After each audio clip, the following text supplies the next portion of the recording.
waxaana wanaagsan dhammaan akhyaarta la daawanaysa imayl kastood joogtaanba kusoo dhowaada mar kale iyo barnaamijkeenii falaqaynta qodobadan kusoo qaadanayno waxaa ka mid a howlaha waaweyn ee xukuumadda jamhuuriyadda somalilan ay ka wado gobolada bariga kuwaasoo kale ah qaramaynta iyo nabadeynta. haddaba xagga qaramaynta maxaa kasoo kordhay? waxaa hadda la sheegayaa qaramaynta ciidamada madaniga ah oo khilaaf weyni ka jiro, inkastoo xukuumadda somalilan ay sheegtay qaybtii labaad inay qaramaysay maalintii shalay ahayd. haddana qaar ka mid a ciidamada madaniga ah ee SSB oo rasaas la sheegay in ooda kaga qaadeen wafdiga qaramaynta ee markaasi beelaha ay kamid yihiin basabuur iyo baho oo markaa gaashaanka ku dhuftay hubkooda in ay dhigaan. dhinaca kale xagga nabadeynta, cabdirasaaq khaliif iyo garaadadii iyo waaxda caafimaadka laascaanood oo la sheegay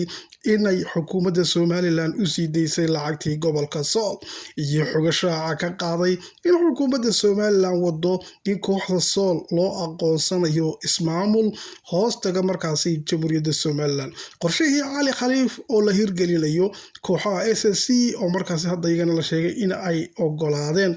haddaba dhinaca kale maamulka huwanta ee laascaanood jooga ee SSC la baxay oo iyaguna markaa ku dhawaaqay inay ID card aqoonsi marka ay ugu yeedheen ajaanibta ay diiwaangelin hadda ay bilaabeen oo aqoonsiga ay bixinayaan. inkastoo haddaba ila wareediyo ku dhow xukuumadda somalilan rajo fiican ka muujiyeen in ismaamul goboleed loo aqoonsado SSC,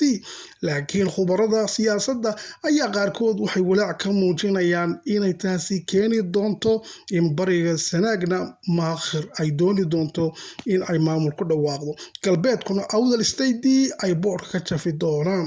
haddaba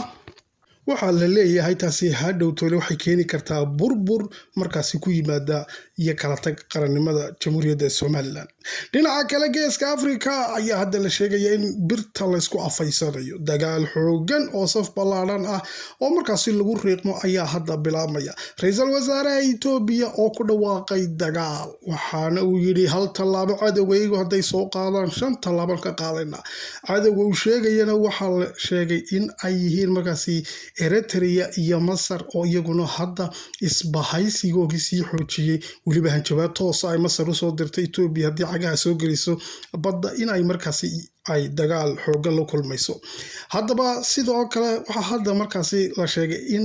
uu ku faanay ra-iisul wasaare abiy inuu ka burburiyey isbahaysigii Eritrea iyo Masar iyo Soomaaliya ay samaysteen, maadaama dhinacii xasan sheekh hadda ay saaxiib noqdeen. laakiinse waxaa hadda jirta in ay Eritrea iyo Masar ay karkarinayaan oo markaasi ay wadaan sida oo kalena ay dabada ka turbaaninayaan ama ay dabada ka riixayaan kooxaha jabhadaha ah ee ka dagaalamay Etoobiya. Tigraagii iyo Axmaaradii iyo tii Soomaalida ee ONLF ayaa hadda la sheegayaa in ay markaasi soo kiciyeen oo ay doonayaan markaa dagaal inay kula galaan dalkaasi Etoobiya. haddaba xukuumadda Etoobiya ra-iisul wasaare abiy ayaa taageerada keliya ee ay xulafada yihiin yahay Turkiga oo siinaya diyaaradihiisa bayraktarta, waxaana halkaasi ka bilaabmi doona dagaal xoogan ayaa la leeyahay oo marka Etoobiya ay la geli doonto Masar iyo Eritrea oo wada socda iyo jabhadahaasi kala duwan.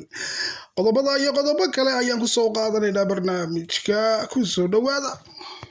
waagaagaan ku bilowna barnaamijka ee jamhuuriyadda somalilan. xukuumadda uu garwadeenka ka yahay madaxweyne cabdiraxmaan ciro ayaa waxa ay gobolada bariga ka bilowday 2 howlood oo waaweyn oo culus, kuwaasi oo kala ah qaramaynta ciidamada madaniga ah iyo nabadeynta gobolada bariga oo markaasi huwantii ka dagaalamaysay aaga iyo laascaanood iyo marka xitaa sanaag bariba hadda marka ay somalilan la geli doonto nabad oo markaasi halkaasi heshiis ka dhici doono. haddaba waxaa hadda la sheegayaa horta qaramayntii way u suurta gashay marka la sheegaya qayb ahaan, oo shalay tolana qayb ka mid a ciidamada madaniga ayaa markaasi la qarameeyey. maantana weliba shalay qaybo markaa SSB ahaa oo habar jecla ahaa, weliba beesha biciida ahaaba layidhi ayaa markaasi la qarameeyey. axmed faarax biciide dhinaca kale maantana waxaa la qarameeyey jita dhigisigiis oo dhan waa garxaajiskii oo dhan oo markaa noqonaya beeshii muuse ismaaciil waxaa la sheegay gawaaridii badi markaasi ay lahaayeen ciidamada madaniga ay ciidanka qaranka lagu daray oo markaa halkaa lagu buufiyey astaantii qaranka in markaa haddaba dee la qarabeeyo ciidanku waxa ay hadda u noqotay markaa xukuumadda inkastoo caqabada la kulantay haddana mid u socotay oo markaas qayb ahaan u fushay oo sidii loogu talagalay u socoto baa layidhi waxaase jirta warar kaloo sheegaya in wafdigii markaa halkaa tegey markaa madaxweyne ku-xigeenku hogaaminayay maxamed cali ay xitaa isku degeen inay furimaha dhuur madare iyo aagga ay tagaan ciidamada madaniga qaar ka mid a haddaba layidhi way gadoodeen halkaa rasaas ayay markaa fureen bay wararka qaarkood ay sheegayaan weliba ciidamada busambuur ayaa la sheegayaa inay diidan yihiin ciidamada s s b weli hadda ma garatay waxa beelo waaweyn ayaa diidan inay hubkooga qarameeyaan waxaa ka mid a baa layidhi busambuur iyo baho oo baho mogtay beeshii buur madow markaasi boqorku ahaa haddaba waxay tan la sheegaya weli caqabado waaweyn inay jiraan oo ay leeyihiin hubkayga ma soo xaraynano weli khatartii ayaa halkan soo taagan oo dee huwantii deegaanadeeda baabinaysay way hubaysan yihiin haddaba xagga nabadaynta haddii aynu eegno xukuumaddu maxay ka hirgelisay maxaase u qorshaysan waxaa hadda xogo hoose sheegayaan inay xukuumaddu ugu talagashay in la sameyn doono markaa maamul balayidhi oo heshiiskii cali khaliif galayidhi uu waday markaasi uu doonayay wax SSC ama khaatumo la yidhahdo bariga SSC isugu wadin khaatumo waday oo in maamul goboleed loo aqoonsado Somaliland markaa hoostaga xukuumadda xagga kalena markaasi waxaa ku jiray Professor Samatar Barmaynaya ayo sida Awdal State Dug malaha isna waday aduu heshiiskaas oo markaa inta badan cali khaliif uu waday ayaa markii dambe madaxweyne biixi uu arrinkaa ka noqday markuu arkay khatar weyn khatarta halkaa ku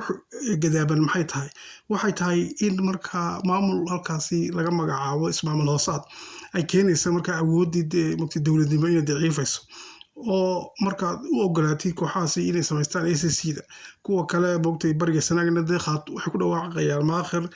galbeedkuna waxay odhanayaan aniguna state kala nahayo markaa awdal bay ku dhawaaqayaan hadhow awooddii waxay noqonaysaa markaa jaantaa rogan side waayo mogtay federaal ahaan oo kale ayay isku bedelaysaa ama markaa awooddii inay noqoto dadka Soomaalidu dee ma garatay xukunka iyo dowladnimada had iyo jeer uma dhaga nugla wax ku jiqsiida ayay markaas had iyo jeer ku shaqeeyaan waad arkaysaa Puntland siday had iyo jeer waxay dowladaha fadhiidka Soomaaliya xasan sheekh isku hayaan kolba waa kaaba ka diray jiqka ka siiya dhinaca kalena ninka Jubbaland haysta dhinaca kale mogtay sanadka ka shida federaalka dowladda fadhiidka Soomaaliya waxa fadhiid ka dhigayba waa dhibanka maamul goboleedyada mogtay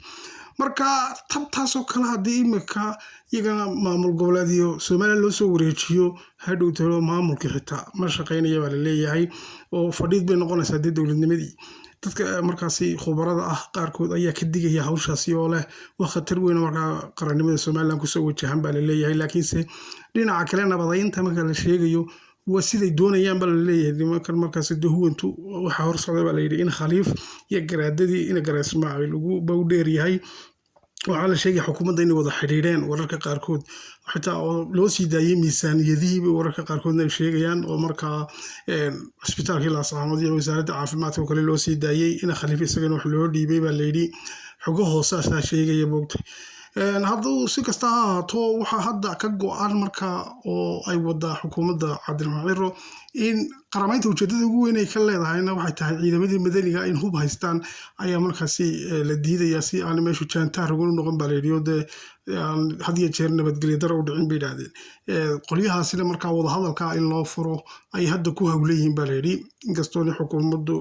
war rasmiya hawshaa ka soo saarin laakiinse waa sida ay falanqeeyayaashu iyo dadka u howlgala siyaasadda geesku ay hadda hadalka u dhigayaan